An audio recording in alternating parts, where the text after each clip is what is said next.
Menyeberang ke era 3 kerajaan kau berguru pada Tong Yuan. Berlatih seni bela diri siang malam selama 5 tahun akhirnya membuahkan hasil.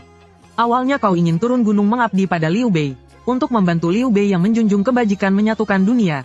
Namun, bahkan dalam mimpi pun kau tak pernah menyangka, bahwa dirimu yang berlatih keras seni bela diri, datang dengan hati setia dan keberanian tulus, ingin membantu Liu Bei meraih cita-cita besar. Namun hasilnya justru diberitahu olehnya, aku Liu Bei tidak menerima orang yang tidak berguna. Lalu dengan sangat puas menunjuk ke arah Guan Yu dan Zhang Fei sambil berkata, apakah kau tahu dua orang ini? Keduanya memiliki keberanian tiada tanding di zaman ini. Aku Liu Bei mendapatkan dua orang ini untuk membantuku. Sudah cukup, melihat adegan ini kau mengatupkan gigi. Liu Xuande, orang-orang di dunia mengatakan kau terkenal karena kebajikan. Tanpa membedakan kaya miskin mulia hina. Semua diperlakukan tulus seperti saudara. Kini aku menempuh perjalanan ribuan li untuk mengabdi. Namun kau justru meremehkan dan mempermalukanku. Di manakah kebajikanmu? Liu Bei baru saja menyaksikan kegagahan kekuatan Guan Yu dan Zhang Fei. Saat ini dia hanya ingin segera bersumpah persaudaraan dengan mereka, dan merekrut keduanya untuk dirinya, agar tidak muncul masalah tambahan. Mendengar ucapanmu ini, wajahnya langsung dipenuhi amarah, lalu segera berkata, aku Liu Bei tentu memperlakukan saudara dengan kebajikan. Kau ini benda apa? Orang kecil berpikiran sempit, jangan datang mengganggu urusan besarku. Liu Bei berbalik menarik Guan Yu dan Zhang Fei. Kita pergi. Guan Yu dari awal sampai akhir tidak mengucap sepatah kata pun, bahkan tidak melirikmu dengan pandangan serius. Zhang Fei meludah ke tanah di depanmu dengan wajah penuh jijik, sambil memaki, kami semua adalah orang yang akan melakukan perkara besar. Cepatnya, melihat ketiganya pergi dengan gembira bersama, kau tertegun tercengang, kesal hingga ingin tertawa. Baik, Liu Bei, di kehidupan lalu aku mendengar kau menjunjung kebajikan, memperlakukan saudara dan rakyat dengan sangat baik. Awalnya aku ingin bersumpah persaudaraan bersama kalian, membantumu memulihkan dinasti Han, dan menenangkan dunia. Tak disangka kau adalah orang seperti ini. Baiklah, Raja Jenderal Menteri, apakah ditakdirkan sejak lahir, Han telah kehilangan kijangnya, siapapun di dunia boleh memburunya. Aku memiliki kemampuan penuh, latar belakang keluargaku pun tidak biasa. Buyutku dahulu adalah gubernur Jula seperempat dengan pangkat 2000 si. Jika kau bisa berebut kekuasaan di dunia, mengapa aku tidak bisa? Jika di depan tak ada jalan, maka aku akan menginjakan jalan sendiri. Setelah mengambil keputusan, di kota Zuoxian aku makan hingga kenyang, lalu mengganti satu set pakaian, membersihkan diri dan merapikan, kemudian pergi ke toko senjata membeli sebilah pedang. Pedang sebelumnya karena menebas pasukan serban kuning, mata pisaunya telah terlipat dan tumpul. Sudah dibuang, keluar dari kota Zuo, bersiap menuju Changshan Zending untuk mencari adik seperguruanku Zhao Yun. Zhao Yun turun gunung 2 bulan lebih awal dariku, saat ini seharusnya berada di rumah. 2 hari kemudian, kau tiba di wilayah Kabupaten Lunu negara Zhongshan Provinsi Ji. Rumahnya memang berada di Lunu. Tiba-tiba, dari desa di depan terdengar teriakan gaduh penuh kekacauan dan bunyi saling membunuh. Di balik itu samar-samar terdengar jeritan pilu anak-anak. Sialan, para bandit serban kuning datang lagi menjarah desa. Hatimu menegang, kau menggenggam erat pedang, lalu berlari cepat ke sana. Memasuki desa, kau melihat lebih dari 1000 bandit berikat kepala serban kuning sedang mengepung. Sementara orang yang dikepung bertubuh kekar seperti banteng, mengayunkan sepasang ji, wajahnya sama sekali tak menunjukkan rasa takut. Di sekelilingnya sudah tergeletak 3 hingga 40 mayat bandit serban kuning. Orang ini begitu perkasa, dan juga menggunakan sepasang ji. Jangan-jangan ini Dian Wei. Namun Dian Wei berasal dari Chenliu Provinsi Yan. Bagaimana mungkin dia muncul di sini? Kau tak sempat berpikir panjang. Tanpa berkata apapun, kau berteriak keras, lalu mencabut pedang dan menyerang. Dalam sekejap kau menebas belasan bandit serban kuning. Itu dia lagi. Cepat lari. Para bandit serban kuning ini adalah kelompok yang 2 hari lalu kau bunuh lebih dari 300 orang. Seseorang mengenalimu, lalu segera berteriak keras. Dewa pembantai itu kembali. Cepat selamatkan diri. Lebih banyak bandit mengenalimu, dan mereka berteriak-teriak ketakutan. Pembantaian besar yang kau lakukan 2 hari lalu oleh para bandit serban kuning ini disebut sebagai Dewa Pembantai. Kau mendengar teriakan itu, dan tahu bahwa sifat bandit serban kuning memang tak pernah berubah. Hatimu semakin dipenuhi amarah. Kau mengayunkan pedang membantai tanpa belas kasihan. Darah muncrat ke segala arah. Mayat bergelimpangan di tanah. Setelah beberapa saat, kau telah membunuh lebih dari 100 bandit serban kuning. Sisanya berhamburan melarikan diri, saat kau hendak mengejar dan menebas. Pria kekar yang memegang sepasang ji itu berseru, pahlawan jangan dikejar. Kau pun berhenti, dan memandang ke arahnya. Pria kekar itu berjalan mendekatimu. Keberanian pahlawan sungguh membuat kagum. Namaku Dian Wei, orang Chenliu. Bolehkah aku tahu siapa nama pahlawan? Dian Wei, jadi kau benar-benar Dian Feng. Ternyata Tuan Dian, aku justru sedang berniat pergi ke Chenliu mencarimu. Kau membalas hormat sambil berkata, Aku Zhou Wu, nama kecil Wen Xiong, orang Lunu Zhongshan, mencariku. Apakah Tuan mengenalku? Dian Wei tampak penuh kebingungan. Menatapmu cukup lama, namun sama sekali tidak memiliki kesan apapun. Yakin bahwa dirinya tidak mengenalmu. Tuan Dian melihat ketidakadilan di jalan lalu mencabut senjata untuk menolong, membalaskan dendam orang lain, dan membunuh Li Yong dari Suiyang. Pahlawan dengan keberanian dan jiwa ksatria seperti ini. Bagaimana mungkin aku tidak mengetahuinya? Katamu, ini adalah perbuatan paling dibanggakan Dian Wei. Li Yong itu bukan hanya berasal dari keluarga bangsawan besar, namun juga seorang pejabat, pernah menjabat sebagai kepala Kabupaten Fuchun di Wu Commandery Yangzhou. Para pendekar saat itu banyak yang menganggapnya sebagai kehormatan. Semakin tinggi kedudukan orang yang dibunuh, semakin menunjukkan jiwa kesatria diri sendiri. Apa urusanmu mencariku? Dian Wei tak mampu menyembunyikan rona bangga di wajahnya. Kau menatap ke sekeliling, melihat kepala bandit serban kuning berserakan di tanah dan belasan jasad rakyat yang dibantai oleh serban kuning. Di antaranya ada 2 anak yang belum genap 10 tahun. Hatimu pun dipenuhi amarah dan kesedihan. Kesatria sejati, demi negara dan rakyat, aku ingin bersama Tuan Dian membasmi semua bandit kejam di dunia, menyelamatkan seluruh rakyat jelata. Dian Wei tersentuh mendengarnya, lalu dengan penuh amarah kebenaran berkata, para bandit serban kuning itu merampas makanan rakyat saja sudah keterlaluan. Mereka bahkan berani menghunus senjata dan membunuh.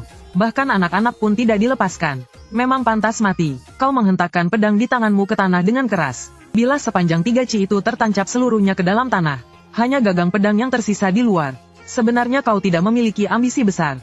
Kau hanya ingin rakyat di seluruh negeri hidup damai dan sejahtera. Namun serban kuning bermunculan, bandit kejam merajalela. Mulai hari ini, siapapun yang menjadi musuh rakyat, adalah musuhmu. Siapapun orangnya, bunuh tanpa ampun. Kau memang memiliki niat menyelamatkan seluruh rakyat. Sebelumnya kau ingin mengabdi pada Liu Bei, karena mendengar dia menjunjung kebajikan, dan akan memperlakukan rakyat dengan baik. Tak disangka dia tidak tahu menghargai. Hahaha, Dian Wei tertawa terbahak-bahak. Apa yang Tuan katakan sangat tepat. Kesatria sejati, seharusnya demi negara dan rakyat. Dian Wei bersedia mengikuti Tuan Zhou membasmi bandit dan menyingkirkan kejahatan. Melindungi rakyat, orang seperti Dian Wei yang rasa keadilannya meluap, paling mudah diyakinkan. Bahkan kau tidak perlu banyak bicara. Cukup mengibarkan panji keadilan, dia akan dengan sendirinya bergabung di bawah panjimu. Tuan Dian benar-benar bersedia ikut bersamaku menyingkirkan kejahatan dan menenangkan rakyat. Dengan gembira kau memegang kedua lengan Dian Wei dan berkata, tentu saja. Dian Wei sempat ragu sejenak, lalu tiba-tiba berlutut dengan satu lutut, menangkupkan tangan ke arahmu dan berkata, Dian Wei bersedia mengakui Tuan Zhou sebagai tuanku, dan bersumpah setia sampai mati. Dian Wei telah melihatnya, kau datang lebih lambat darinya. Namun jumlah bandit serban kuning yang kau bunuh justru lebih banyak darinya. Bahkan mampu mengucapkan, kesatria sejati, demi negara dan rakyat, kata-kata resmi semacam itu, meski bukan dari keluarga bangsawan besar, pasti juga berasal dari kalangan bangsawan terpelajar.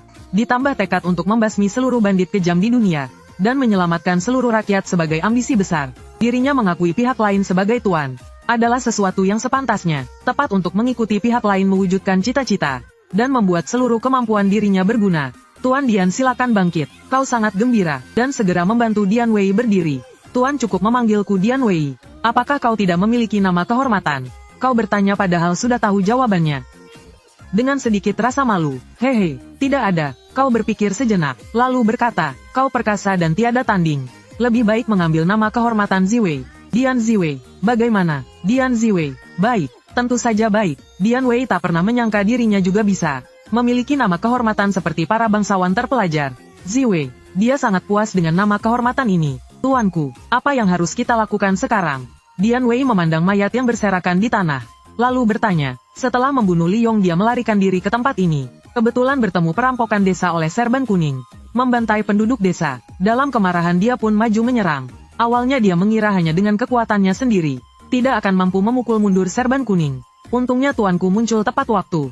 Selain itu, dari ucapan serban kuning tadi, para bandit itu tampaknya sangat takut padamu. Kau juga memandang mayat-mayat yang berserakan.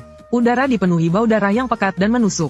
Kita terlebih dahulu bersama para penduduk desa, menguburkan semua jenazah ini. Dian Wei berjalan ke samping jenazah seorang gadis berusia 5 atau 6 tahun.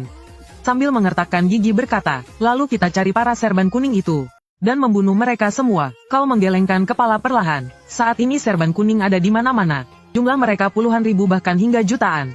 Hanya mengandalkan kita berdua saja. Tidak bisa membunuh banyak bandit, juga tidak bisa menyelamatkan banyak rakyat. Kita harus mencari lebih banyak orang yang sejalan. Bersama-sama membentuk pasukan, lalu memberantas para bandit, menenangkan dunia. Kemana kita mencari orang? Changsan Zending, adik seperguruanku Zhao Yun Zhao Zilong ada di sana. Tuanku memiliki kekuatan tempur yang begitu hebat. Kekuatan adik sepergurumu pasti juga tidak lemah. Kau berkata dengan kagum. Benar, kami berlatih bela diri bersama mengikuti guru Tong Yuan, adik seperguruku Zhao Zilong, dan dua kakak seperguruan lainnya, Zhang Xiu dan Zhang Ren. Mereka semua mempelajari teknik tombak. Tombak 100 burung menghadap Phoenix. Aku tidak hanya mempelajari teknik tombak. Guru juga mengajarkan padaku teknik pedang pamungkasnya. Pedang 10.000 bilah menghimpun jiwa. Yang dia ajarkan kepadaku. Pedang 10.000 bilah menghimpun jiwa. Satu tebasan bagaikan 10.000 bilah dilepaskan bersamaan. Merenggut jiwa musuh. Dapat membunuh banyak musuh sekaligus. Semakin banyak musuh, semakin luas jangkauan pembunuhannya. Namun aku baru saja menguasainya. Kekuatan belum sepenuhnya mencukupi. Kalau tidak, aku seorang diri dengan satu pedang bisa melawan ribuan pasukan. Dian Wei tercengang kagum. Ternyata guru tuanku adalah Tong Yuan. Pantas saja bisa membunuh begitu banyak bandit. Dia pernah mendengar tentang Tong Yuan.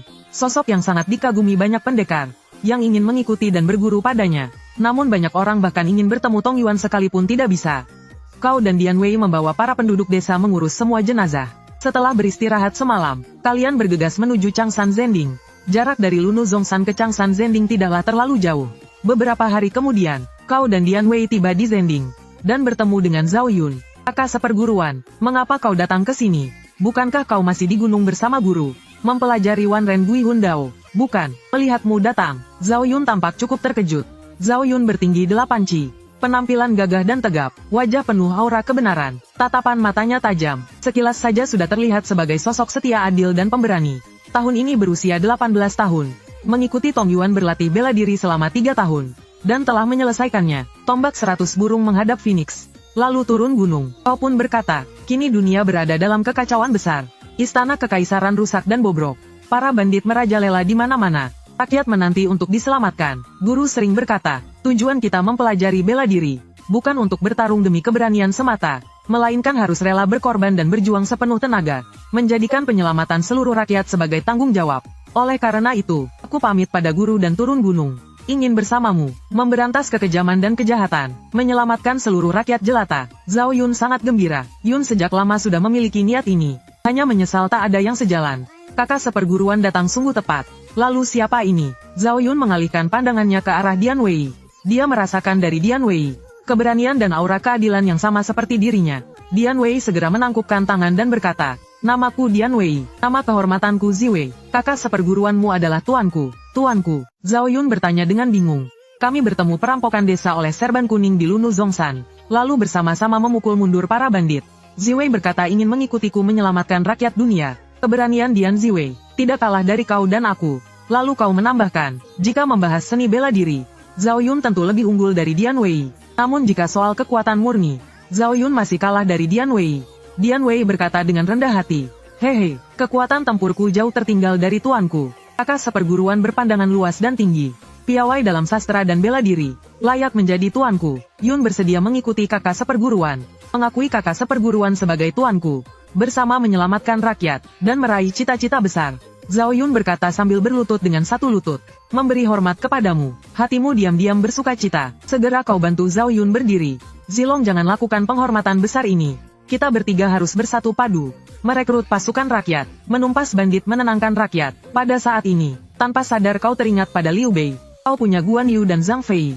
Aku punya Zhao Yun dan Dian Wei. Liu Bei, lihatlah siapa yang akhirnya menang. Kau membawa Zhao Yun dan Dian Wei, 3 orang 3 kuda, kembali dari Changsan Zending ke Zhongshan Lunu. Keluargamu dahulu memiliki 1.800 mu tanah. Namun keluarga jatuh miskin, kakek dan ayahmu wafat lebih awal. Sebagian tanah dirampas kaum bangsawan. Sebagian dijual karena kekurangan uang. Kini hanya tersisa lebih dari 500 mu. Kau menjual seluruh 500 mu lebih tanah itu, hanya ditukar dengan 2 juta keping uang. Uang itu digunakan membeli pangan dan senjata tombak pedang busur perisai, sekaligus merekrut pasukan rakyat. Kau seorang diri telah membunuh lebih dari 300 serban kuning. 2 kali memukul mundur bandit kabarnya telah menyebar di Lunu. Ditambah lagi buyutmu pernah menjabat sebagai Taishu. Dengan status ini, dengan cepat berhasil merekrut lebih dari 500 orang. Sebenarnya masih banyak yang ingin bergabung. Hanya saja senjata dan logistik terbatas. Kau pun menyeleksi dengan ketat. Hanya menerima pria kuat dan sehat. Akhirnya hanya menerima 536 orang. Para rekrutan baru ini hanyalah rakyat biasa. Kebanyakan belum pernah memegang senjata. juga belum pernah berkelahi, apalagi membunuh orang. Pada dasarnya, mereka sekarang hanyalah sekumpulan orang tak terlatih, bahkan lebih buruk daripada gerombolan serban kuning. Jika langsung dibawa ke medan perang tanpa latihan sedikit pun, itu sama saja menyuruh mereka mati sia-sia. Kau bersama Zhao Yun dan Dian Wei, memimpin mereka berlatih siang dan malam tanpa henti. Selain melatih kemampuan individu menyerang dan bertahan, juga membuat mereka paham formasi dan patuh pada perintah. Menyadari bahwa mereka adalah bagian dari sebuah tim, bukan prajurit liar yang bertindak sendiri. Saat menghadapi musuh harus saling menjaga, bertarung secara terkoordinasi, tidak boleh berlari dan menyerang sembarangan. Bertarung sendiri-sendiri, yang terpenting adalah harus mematuhi perintah. Di perintah maju tidak boleh mundur, di perintah mundur tidak boleh maju. Karena itu belasan orang sudah dihukum cambuk, namun hasilnya sangat jelas. Kau juga mengirim orang untuk menyelidiki jejak pasukan serban kuning. Karena sudah punya pasukan, pasti harus ada tempat untuk menggunakannya. Tidak bisa terus dipelihara tanpa bertempur. Setengah bulan kemudian, pasukan pengintai melapor, gerombolan serban kuning sedang menyerang Kabupaten Hancang di selatan, sekitar 150 li jauhnya. Jumlahnya 5-6 ribu orang. Sejak kau merekrut pasukan rakyat, serban kuning di sekitar mendengar kabar lalu melarikan diri. Dalam radius 100 li dari Lunu tak ada lagi aktivitas serban kuning. Hahaha, kata Dian Wei dengan gembira. Tuanku, ini kesempatan bagus untuk mengharumkan nama dan menunjukkan wibawa. Tidak boleh dilewatkan. Dian Wei tidak peduli berapa banyak pasukan yang kita miliki. Sebanyak apapun pasukan musuh baginya tak masalah. Namun Zhao Yun sedikit khawatir. Kakak seperguruan, jumlah serban kuning ada ribuan. Sedangkan kita hanya 500-an orang. Perbedaannya terlalu jauh. Aku khawatir sedikit sulit melawan yang banyak. Kau memahami kekhawatiran Zhao Yun. Pasukan yang kau miliki semuanya baru direkrut. Belum pernah turun ke medan perang. Dan baru berlatih setengah bulan. Baik kekuatan maupun semangat tempur sangat kurang. Jika tiba-tiba dibawa menghadapi begitu banyak musuh, entah apakah mereka akan ketakutan sampai kencing di celana. Namun sekarang jumlah serban kuning sangat besar. Paling sedikit ribuan orang dalam satu kelompok. Hampir tidak ada kelompok serban kuning yang hanya ratusan. Tidak masalah, meski musuh banyak, kita bisa memecah lalu menghantam mereka. Kau melanjutkan, seperti kata Ziwei, ini kesempatan baik untuk mengharumkan nama dan menunjukkan wibawa. Jika kita takut dan tak berani bertempur, bagaimana kita bisa melindungi rakyat? Zhao Yun mengangguk pelan. Apa yang dikatakan kakak seperguruan benar. Meski pasukan kita sedikit, kita bisa memancing musuh lalu menyerang. Awalnya kau berencana melatih pasukan setengah bulan lagi, lalu memimpin mereka langsung ke Guangzhou. Bersama Lu Zi menyerang Zhang Jiao. Namun persediaan makanan dari hasil menjual tanah hampir habis. Rencanamu sama seperti Liu Bei, membantu istana memerangi serban kuning. Bisa mengharumkan nama, membangun wibawa, memudahkan merekrut orang berbakat kelak, dan juga meraih jasa serta jabatan. Selama memiliki status pejabat, akan jauh lebih mudah mengejar jabatan selanjutnya. Kau mengumpulkan seluruh pasukan, barisan di depanmu tampak cukup rapi. Meski pakaian mereka beragam, karena belum ada uang untuk membuat seragam. Namun setiap orang sudah memegang senjata. Saudara-saudara sekalian, apakah kalian takut mati? Tatapanmu yang berwibawa menyapu seluruh orang, lalu bertanya dengan suara keras. Tidak takut, dari barisan terdengar jawaban yang terpencar. Namun dalam suaranya terselip rasa gentar. Kau tersenyum tipis, lalu berkata, aku bisa mendengarnya. Banyak dari kalian sebenarnya takut mati. Itu hal yang wajar, orang biasa pasti takut mati. Yang tidak takut mati itulah pahlawan. Namun, para serban kuning juga orang biasa. Mereka juga takut mati. Serban kuning terlihat banyak jumlahnya. Namun sebenarnya mereka tidak memiliki pengelolaan yang terpadu dan ketat. Seperti pasir yang tercerai-berai. Mereka tidak saling membantu dan melindungi. Tetapi kita berbeda. Hari ini kita yang berkumpul di sini adalah saudara. Jika kalian membantu saudara di sampingmu, maka saudara di sampingmu akan menahan tebasan untukmu. Serban kuning tidak perlu ditakuti. Kita adalah pasukan keadilan, yang membantu pemerintah memusnahkan para pemberontak. Seharusnya justru serban kuning yang takut pada kita. Sekarang, apakah kalian masih takut mati? Kau kembali bertanya dengan suara lantang. Tidak takut. Jawaban terdengar serempak dan nyaring. Penuh dengan semangat tempur. Baik, berangkat. Kau bersama Zhao Yun dan Dian Wei memimpin pasukan meninggalkan Lunu. Bergerak ke arah selatan. Belum berjalan sampai 3 li. Di tengah jalan depan ada seseorang menghadang jalan. Orang itu berambut putih dengan janggut panjang. Alis lembut, wajah penuh kebajikan. Melihat usianya sudah 7 atau 80 tahun. Di tangannya memegang sebilah pedang. Panjang pedang lebih dari 9 ci. Tegak berdiri di tanah. Kilau pedang memancarkan hawa dingin yang menusuk. Sangat bertolak belakang dengan wajah ramah sang kakek berambut putih. Kau menyuruh pasukan berhenti, lalu melangkah maju perlahan, tersenyum sambil memberi salam. Apakah senior sedang menungguku? Kakek berambut putih menatapmu lama, lalu membuka mulut bertanya, apakah tuan adalah Zhou Wu sang dewa pembantai?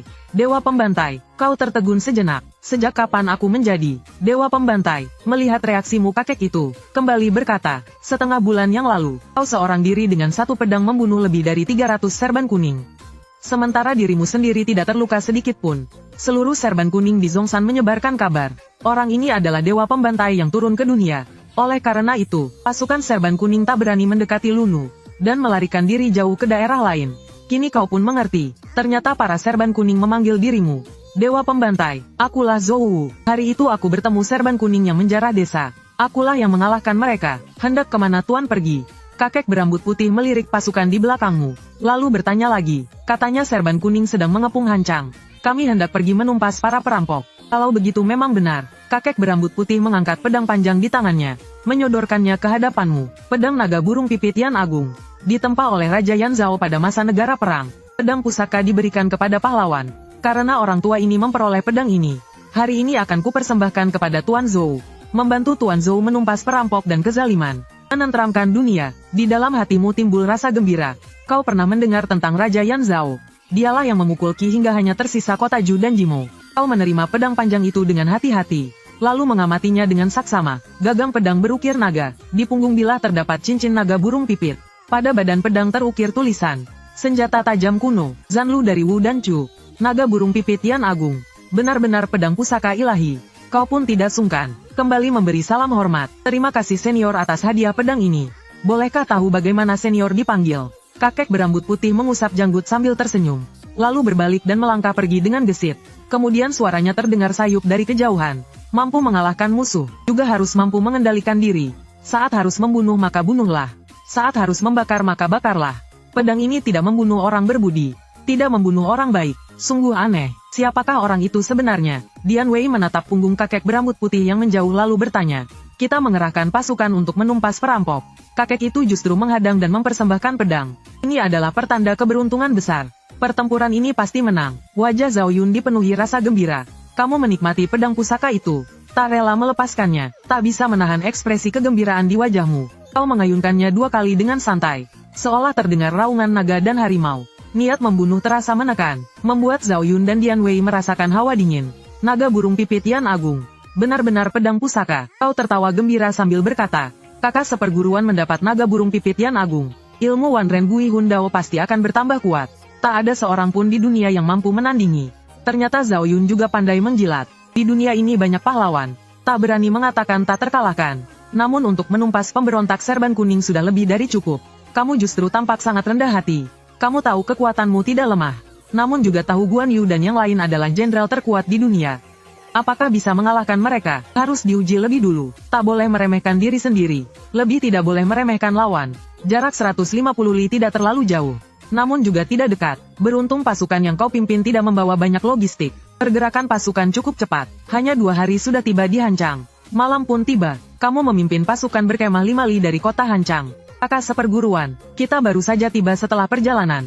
Berkemah begitu dekat dengan kota. Apakah pasukan serban kuning akan menyerang malam hari? Zhao Yun bertanya dengan cemas. Kamu tersenyum tipis. Zilong, aku berkemah dekat kota, justru ingin memancing serban kuning menyerang malam hari. Jika terlalu jauh, mereka mungkin tidak akan datang. Zhao Yun tiba-tiba mengerti. Jadi kakak seperguruan ingin memancing mereka menyerang. Kalau begitu kita harus bersiap. Benar, memang harus bersiap. Walau pasukan serban kuning banyak, namun jika menyerang malam, pasukan yang datang pasti tidak banyak. Jika terlalu banyak justru mudah kacau.